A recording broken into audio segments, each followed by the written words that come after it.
My wife got back from her so-called business trip and snuggled up to me, but I pulled away. I've been sick as hell a couple of days ago, and I still felt like a ghost. But my own wife didn't even give a damn about my pale face or the mountain of meds clattering on the nightstand. Displeased, shut up her phone to dial up that childhood friend of hers. Hey, where you at?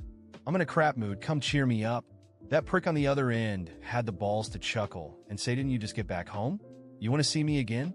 Now she shot me this dead-eyed look while heading out the door, replying I was this close to sleeping, but I guess I can't do that in my own damn bed tonight.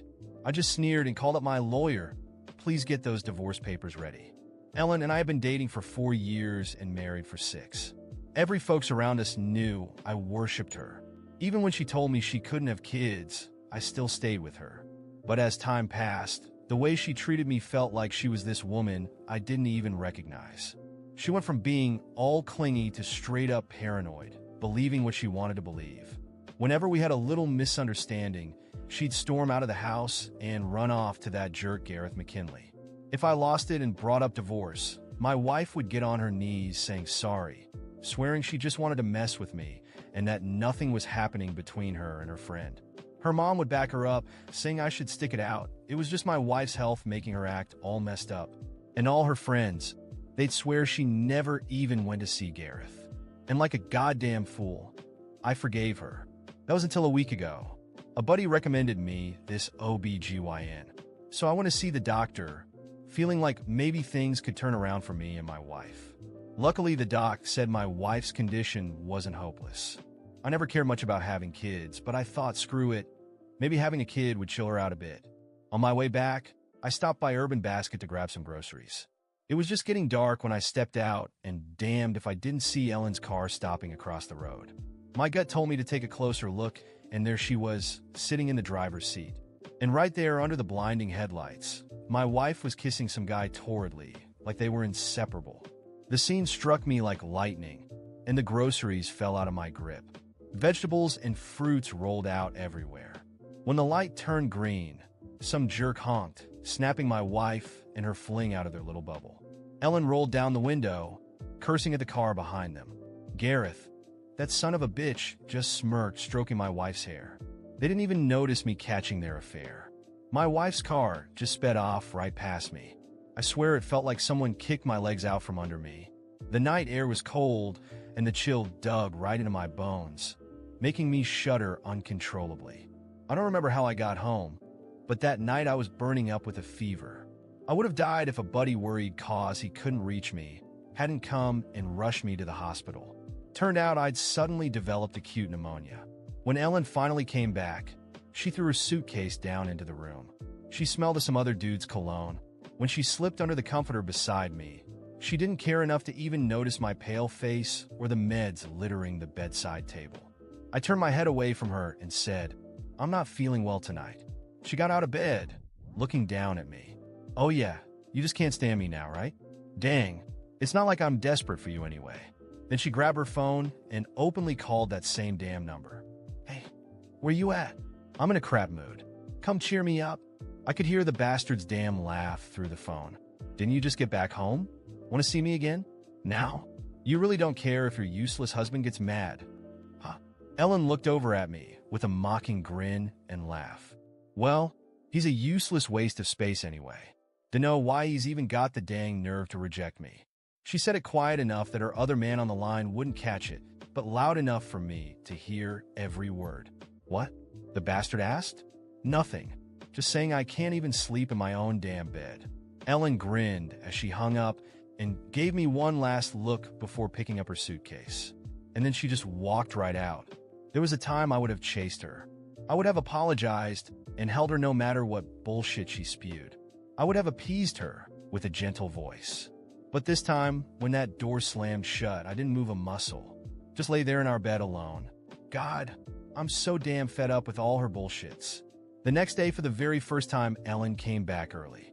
I was finishing up breakfast at the table when I heard the door, but I didn't bother to lift my head. She stood in front of me like she was expecting something. No breakfast set out for her like I used to do every damn morning. Her face yelled. She was pissed as hell, and then she slammed her phone down on the table. Go ahead, start your crap. Want to fight again? She was bringing up that first time she ditched me to run to Gareth all mad. Back then, I was just as pissed. Didn't call her, didn't text her all night. The next morning, I rolled up to her mom's place with divorce papers in hand. Ellen came rushing back looking white as a sheet and dropped to her knees in front of me, bawling her eyes out.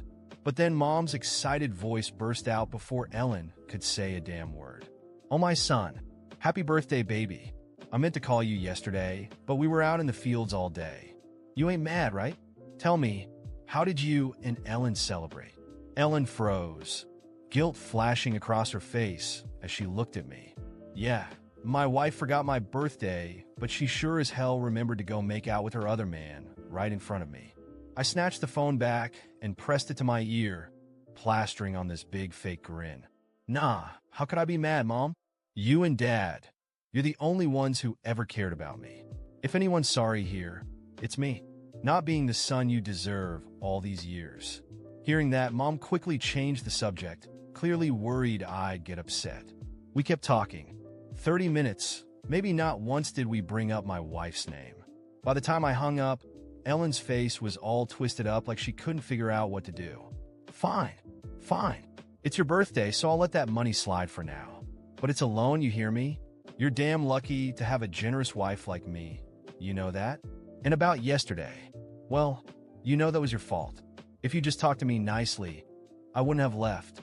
I ignored her, just went back to my phone and started chatting with some old buddies. She lingered there like a ghost until she muttered, "Fine, I'll go buy a cake. Make something nice for dinner, all right? I'll make it up for you tonight." I watched until the door clicked shut behind her, and then I opened my chat box with my supervisor. "Hey, Wesley, are you really planning on transferring to the branch? It's your hometown." "Sure, but what about living apart from your wife?" I shot back quickly. "Won't be a problem. She's about to be my ex-wife soon enough." The chat box showed she was typing, untyping, and typing again. Although it took her forever, she still sent a short reply. "All right, with you on the team, I'm sure the branch will make it." I checked the time, set my phone to silent, and crawled back under the covers. I was dead asleep right then. I heard this goddamn noise from the living room. My eyes barely even opened, and my mind barely awake when I felt these hands yanking me out of bed. "It's Ellen. Get your ass up. I invited my friends over for your birthday, and you're here sleeping? Get in the damn kitchen." I dragged myself out to the living room. There were folks jammed in every corner, trashing the place with empty soda cups and pizza boxes. I swear, I had never felt so enraged like this before. I clenched my fists, but eventually kept my cool. I decided to save some face for my wife, who invited them all. "Oh wow, didn't expect all of you to show up. All right then, how about I book us a table at a restaurant?" "Yeah, what?" "Nah, bro, eating out's damn expensive. Besides, Ellen's always bragging about your cooking. Want a taste of that?" Gareth sprang up, that stupid grin plastered on his face like he knew something I didn't. And there's Ellen, frowning and pulling at my arm. "You just sent $2,800 to your brother, and now you want to blow more cash eating out? What, you think we're born rich? Come on, you can cook just fine. I even got all you need. Just make something quick, Ellen." Buying groceries. That was enough to make my stomach turn, so I bolted to the kitchen and threw the door open. Eels, lobsters, frogs. Jesus Christ. I don't even know how the hell a couple of them got behind the damn stove. I took a deep breath and quickly shut the door. I knew it'd be like this. She can't even mop the floor right ever since we got married, and she thinks she can damn buy groceries. And then there was Gareth, standing right behind me. In a voice that only the two of us could hear, he arrogantly said, "Poor thing, cooking for all these folks on your day. Damn. Did you know, for my birthday, Ellen actually rented out a suite at the King's Bay for 3 good days? Guess you're not the favorite, huh, Wesley?" Before I could lift my fist, Ellen stepped up right behind him. "What are you two gossiping about?" "Hey babe, why aren't you cooking yet? My friends are starving." I wanted to tell her to shove her friends right out the damn door, but then I thought of that bastard's arrogant face last week. "We're missing some spices. I'll run out and grab them real quick." "What? I'll go then. It's getting late. You still got 2 sets of meals to cook." You know, she really thought I'd cook a feast for her dumbass friends and then whip up dinner for us too. I ground my teeth together, and then I just shot back. "What the hell do you even know about kitchen stuff? I'll be back in a flash." Finally, That shut her up. I'll go with you. Bro, Gareth really meant to tag along. I didn't say no, of course, but I made sure my fingers secretly pressed that recorder in my coat pocket. Ellen trailed us to the door, throwing these worried glances at me, then at Gareth. Her lips moved slightly. Gareth chuckled and gave her a little shove back. Chill, Ellen. Who's being all clingy now? Who was he even calling clingy? Gareth then closed the door. As we hit the stairs, the bastard suddenly stuck out his arm right in my face. That morning, Ellen finally noticed that something was different about me. This wasn't like the other times when I'd threatened to leave but ended up backing down, apologizing, or trying to make peace. No, this time there was no going back. She walked into the kitchen, silently watching me, waiting for me to say something first. I just sat there, eyes fixed on my coffee, feeling her stare. She expected me to start an argument, to give her the opening she always used to twist things around.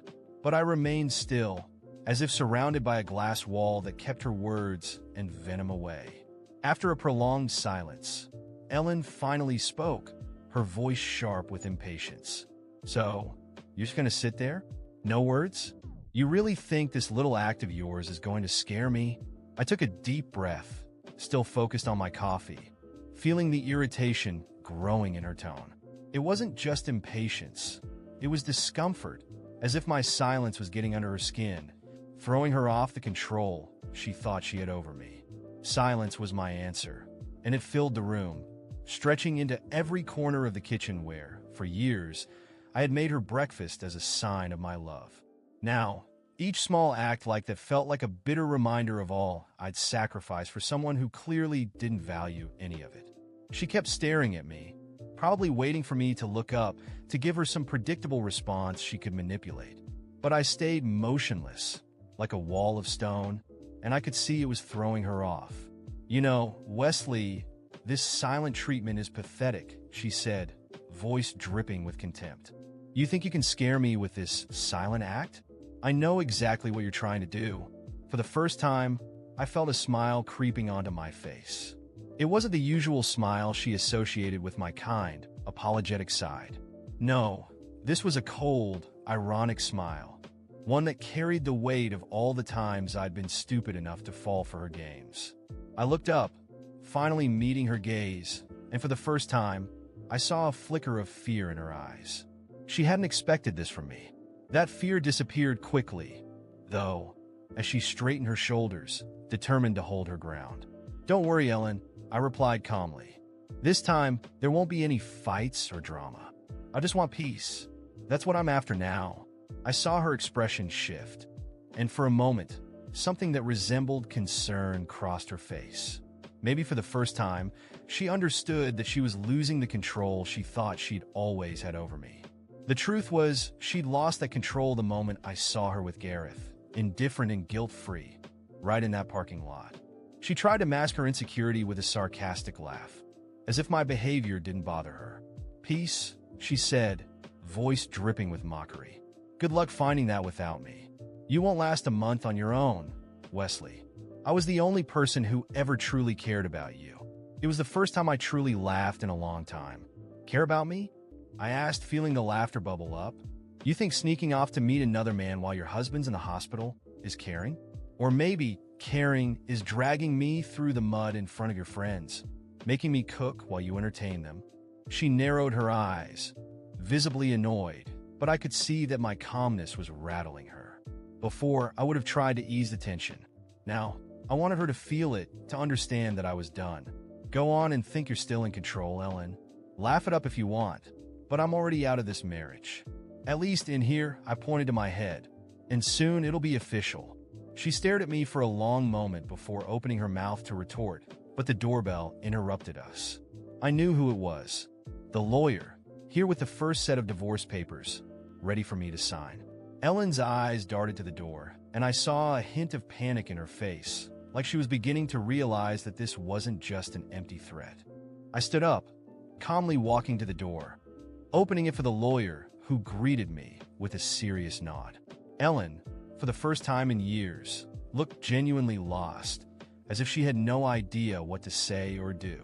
Please, Ellen, have a seat, I said, pulling a chair out for her.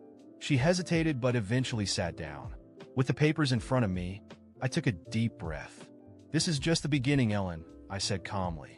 "I want a divorce, and I'm moving on. I'm done giving chances to someone who only wants to see me broken. From now on, I'm taking care of myself." She stayed silent for a moment, but then her expression hardened. "Oh, really? You think you could just get rid of me that easily? You don't even know what I'm capable of?" Her threat didn't surprise me. I knew Ellen would fight, knew she'd try to make the divorce as painful as possible. But I was ready. Years of manipulation and deceit had taught me never to underestimate her. I knew she'd likely go after everything she could, from property to any dignity I had left. But I was prepared to face whatever came my way to be rid of her. As she got up to leave, she gave me one last hateful look. "This isn't over, Wesley," she said, like she was warning me about a storm on the horizon. "Yeah, Ellen," I replied with a cold smile. "It's not over, but I walked out of this war a long time ago." That last argument with Ellen, her arrogant stance, as if she'd always come out on top, left a clear impression on me. I needed to put an end to this. And it wasn't just a paper-thin end with a divorce. I wanted to make it clear to her and everyone around us who she really was. I knew that trying for one final heart-to-heart talk with her wouldn't work. No, this required something she wouldn't expect, something that would make her feel a bit of what I'd been through. And with that, I decided on my approach. My first decision was simple. I stopped covering up her lies. No more playing the loyal, quiet husband while she used Gareth as some close friend she was just helping out. The first chance came when my mother casually asked why Ellen hadn't joined us for a family lunch. In the past, I would have made up an excuse, saying she was busy with work or some engagement. But this time, I was direct. "To be honest, Mom, Ellen has other plans. With her friend Gareth, who she's been meeting up with over the weekends," I replied without holding back. Silence fell over the table. My dad stopped eating. My mom looked at me wide-eyed, and my brother just stared, waiting for more. I laid it all out, without drama, explaining everything I had found out and how I'd been holding on to it in silence for years, trying to salvage a marriage that, to her, was just a front. I wasn't looking for sympathy or support, but simply putting an end to the image of us as the perfect couple. The news spread faster than I'd anticipated. My mom, who'd always defended Ellen, was deeply disappointed, and soon mutual friends started reaching out, some to offer support, others to understand what had happened. No one knew about Gareth until now, and with everyone finally aware of the other side, Ellen started feeling the impact. At family gatherings, she was met with cold stares, and among friends, people no longer held her in the same regard. But I didn't stop there. Ellen was extremely concerned with how people saw her, especially at work, where she loved to present herself as the dedicated wife and reliable professional. I knew the truth about our divorce would ruin that image. So, I decided to have a straightforward talk with her boss, a conservative man, a close family friend, and someone who'd always respected me. I met him at a coffee shop and got straight to the point. "I know this conversation might feel out of place, but you deserve to know why Ellen and I are divorcing." He listened without interrupting, his face shifting from disbelief to disappointment. I didn't have to say much, just mentioned that Ellen had been spending her weekends with a friend and that it had been happening for some time. He thanked me, and though he didn't say anything further, I saw in his eyes that he'd take it seriously. I knew it wouldn't be long before he had a conversation with her. For Ellen, the fallout came swiftly. A week later, she stormed into the house, furious, accusing me of ruining her life. I simply stayed silent as she poured out the anger that, deep down, was a reflection of her own actions. "You told everyone, didn't you? Even my boss? Now he's looking at me like I'm irresponsible, and it's all because of you," she hissed, voice loaded with rage. I took a deep breath, staying calm, and finally replied, "Ellen, you did this to yourself. I just let people see who you really are. Nobody would judge you if you'd been honest with me, but you chose to betray my trust. And now that everyone knows, you want to blame someone? Blame yourself." She stormed out, slamming the door, and I didn't stop her. I knew that every slammed door was another link breaking between us, and for the first time, I was more than okay with that. Ellen tried to hold on to her social standing, but as days passed, it became clear she was losing her grip. At gatherings and family events, she became the target of whispers and side glances. Many of our mutual friends started avoiding her, while others, who knew what I'd been through, showed me their support. Even her mother, who used to dismiss the issues, now avoided talking to me out of embarrassment. Within weeks, Ellen was isolated, without the network she'd always used to mask her actions. The final blow came when she tried to confront me in public at a company event where all our friends were present. It was the annual firm gathering, and many friends of hers, who now knew everything, were also there. Ellen approached me, probably hoping to intimidate or paint me as the bad guy, but I was prepared. "So, that's it? You destroy my life. And now you're here playing the saint," she said, her voice controlled, but her face flushed with anger. I kept my tone firm but calm, ensuring everyone nearby could hear. "I only told the truth, Ellen. I thought everyone here deserved to know who they were dealing with. Maybe you should start dealing with the consequences of your own choices." She tried to respond, but before she could get a word out, one of her colleagues, a friend of mine, stepped up and, unafraid to share his opinion, said loudly, "Ellen, I used to admire you, but now I see Wesley was right to move on. It's sad you played with his feelings." She left visibly shaken, and I knew that this time she wouldn't be able to cover up her lies or change the narrative. I was honest, and in the end, everyone around us could see the real Ellen. When the event ended, I felt an enormous weight lifted off my shoulders. The divorce process continued, and Ellen tried to contest some of the assets, but without her social backing and with her image damaged, her options were limited. In the end, my revenge was simple: exposing the truth, raw and unfiltered. And somehow, that turned out to be the most devastating blow for someone who always lived by appearances. I left the event feeling lighter, knowing that this time, it was a true ending. Now, after all this time since the divorce, I can finally look back with a sense of peace I never thought I'd find. It was a long, painful process, but each small victory along the way reassured me that walking away from that relationship was the best decision I could have made. I remember how I felt waking up in that empty house in those first days after the separation. It was strange, sometimes even frightening, but over time, that loneliness transformed into freedom. I rediscovered the value of taking care of myself, doing what made me happy without the constant weight of distrust and frustration that Ellen had brought into my life. At first, everything around me reminded me of our former life.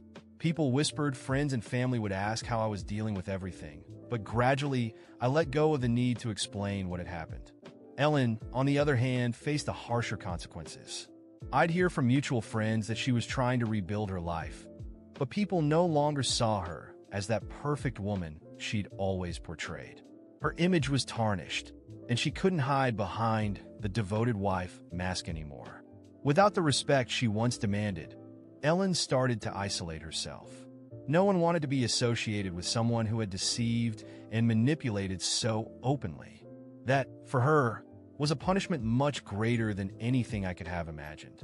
Life went on, and after a few months, I met someone new. It wasn't planned at all. Honestly, I was so focused on myself that love was the last thing on my mind. But then I met Julia on a work trip to a city I didn't know. She was unlike anyone I'd ever met. Julia was calm, with a genuine smile and an effortless way about her that made me feel at ease like I hadn't felt in years. She showed me that I didn't have to be so hard on myself, that I could trust and open up without fear. During our first few dates, I shared a bit about what I'd been through, just touching on the surface. Julia listened patiently, without judgment, and more importantly, without making me feel like my past defined me. Over time, I found myself sharing more and more with her, even the parts that made me feel ashamed. She encouraged me to look forward, to think about the plans I wanted to make and the future I could build.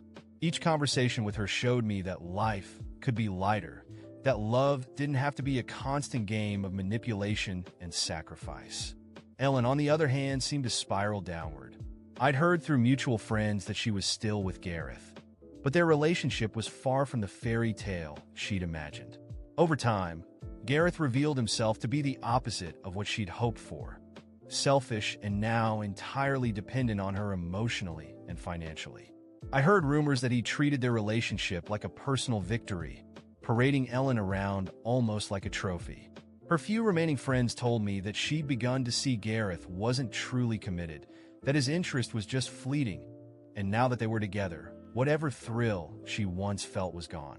One day, I ran into an old mutual friend I hadn't seen in years.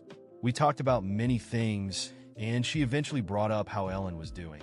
She told me that Ellen had tried to return to her old social circle, but people no longer treated her with the same respect. After a few months of rumors and suspicions, she even lost her job. Her reputation had crumbled so much that staying at work became unbearable. It was as if people had finally seen through the perfect facade she used to hide behind. It was clear that this was a consequence Ellen had never imagined she'd face. The silent judgment, the way people distanced themselves from her, and the emptiness of a toxic relationship with Gareth where admiration and interest had long since faded. For someone like Ellen, who depended so much on appearances, living with everyone knowing the truth about who she really was turned out to be the most fitting punishment. With Julia, my life took a direction I hadn't anticipated. After a year together, we decided to move in, creating a home of our own, slowly, without rushing, but with a sincerity I had come to deeply value. Julia showed me that happiness is in the small things. The daily conversations, the carefree laughter, and the mutual trust that doesn't need to be proven constantly. With her, I learned to open up without fear, to love easily, and, most importantly, to value myself. Ellen is now a part of my past, and though resentment followed me for a while, I no longer feel the need to think about her.